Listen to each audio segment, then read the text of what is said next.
कोई क्वेश्चन है पिछले लेक्चर में से तो आप पूछ सकते हैं। तो अभी हम सीखेंगे कि किस तरह जो हम न्यूक्लियोटाइड सीक्वेंस को प्रोटीन सीक्वेंस में कन्वर्ट कर सकते हैं और प्रोटीन सीक्वेंस को न्यूक्लियोटाइड सीक्वेंस में कन्वर्ट कर सकते हैं।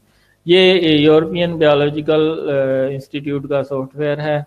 ये ebi.ac.uk/tools/st/ तो इसको करेंगे तो आपके पास ये जो खुल जाएगा, सीक्वेंस ट्रांसलेशन टूल खुल जाएगा। तो इसमें अगर आप न्यूक्लियोटाइड को प्रोटीन सीक्वेंस में कन्वर्ट करना चाह रहे हैं तो इसमें आप न्यूक्लियोटाइड सीक्वेंस ऐड करेंगे। ठीक है, ये न्यूक्लियोटाइड सीक्वेंस आपने ऐड कर दी।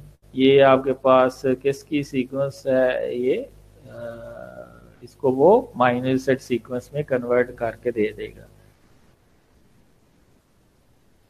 ठीक है, तो ये आपके पास माइनर एसिड सीक्वेंस आ गई उसकी।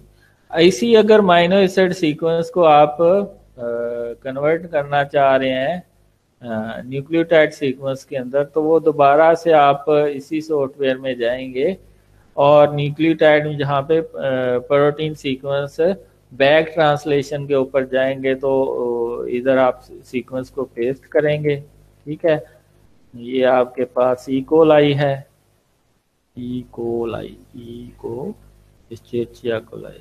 ठीक है, ठीक है, इसको सबमिट कर देंगे तो ये आपके पास दोबारा से न्यूक्लियोटाइड सीक्वेंस आ जाएगी इसकी।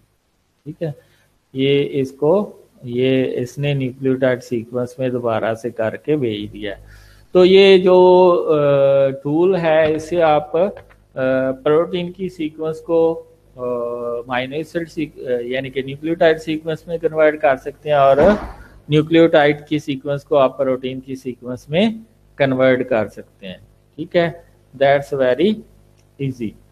ठीक है, तो इसमें से अगर आपका कोई क्वेश्चन है तो पूछ सकते हैं आप लोग